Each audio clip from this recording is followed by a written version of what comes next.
That's why we do the work that we do, so people can know that they have the power to use their voice and do what they feel is right for them. Because I feel like by you posting a picture of Obama and saying that every 21 minutes our next leader is aborted, I mean, every 21 minutes our next drug dealer is aborted, our next gang member is aborted, our next serial killer is aborted. You don't know what a person is going to turn out to be once a person has decided that they're going to come to terms to their pregnancy.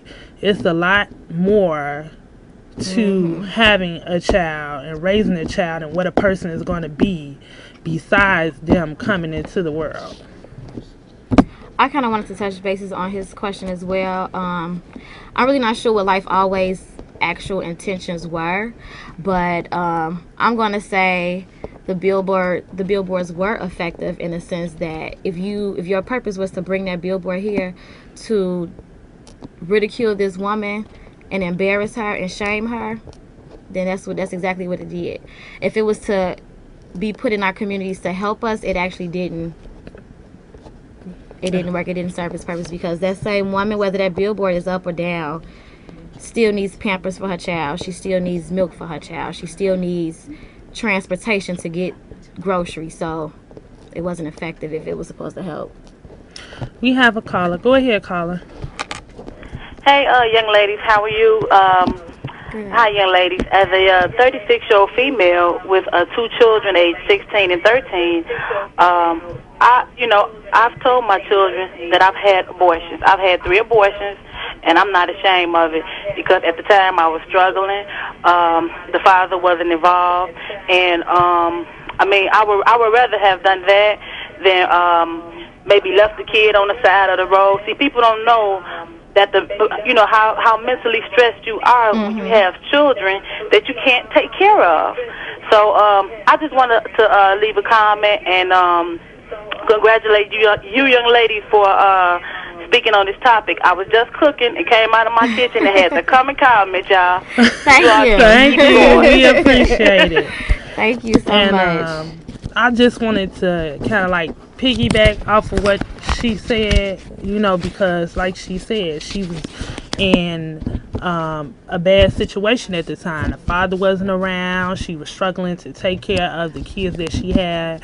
And most of the women that have abortions, these are the things that they go through on a daily basis. And, I just want to say, instead of putting that billboard up, why didn't they go and buy some Pampers and buy some milk for these women that already have children? Because how much did that billboard cost to put that up? They can't take care of. It's ridiculous. We have it's so many other issues that needs to be addressed regarding women who get abortions, and as far as the reasons why. But go ahead, caller.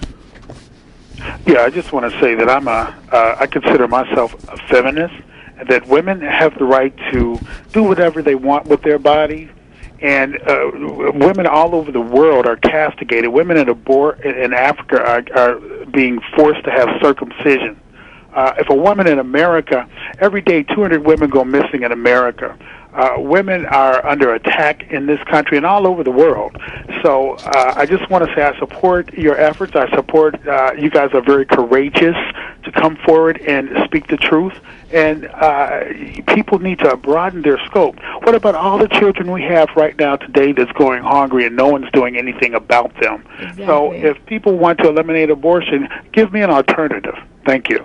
Thank you for that positive call. But no, he's right. He is right. And that brings me to the next subject, which is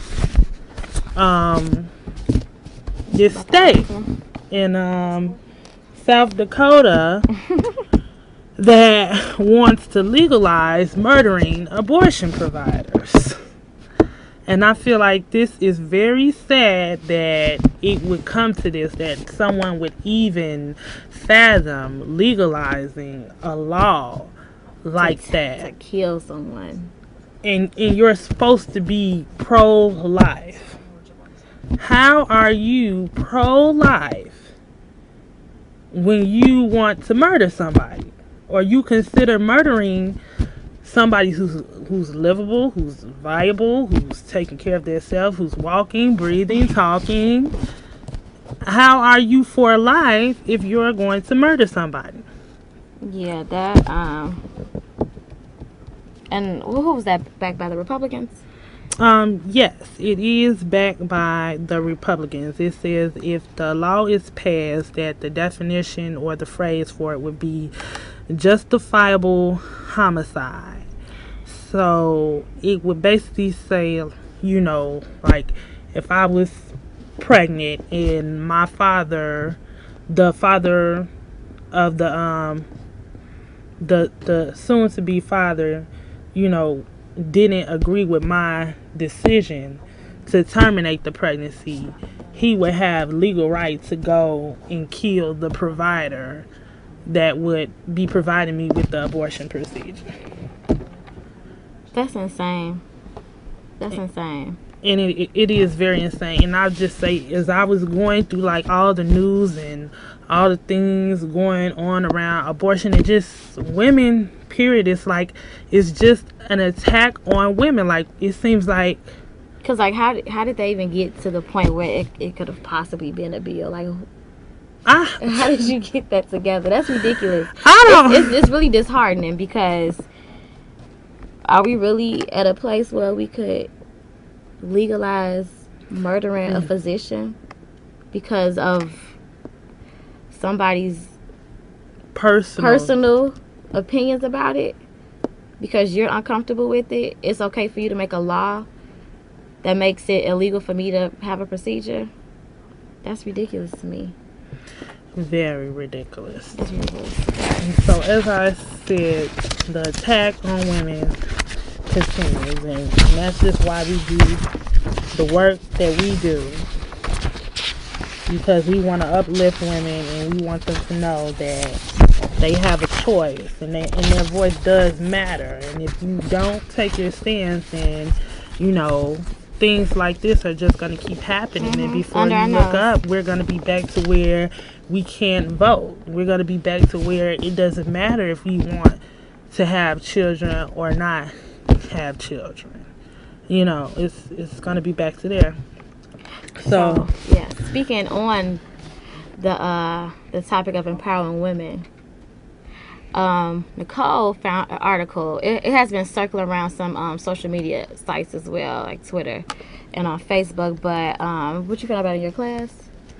No, actually, I was watching the news and it just struck me, and you know they were talking about it, and after I watched the news I was like, let me go and find out what exactly does this say. What is this? Where did this come from? Okay, so the article we're mentioning is it was an article entitled "Why Are Black Women Less Physically Attractive Than Other Women? Why Black Women But Not Black Men?"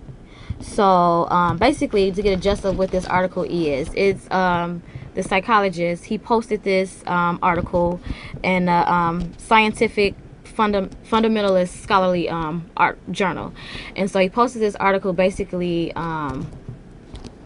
saying that women, it has been scientifically proven that black women are less attractive than any other race of women,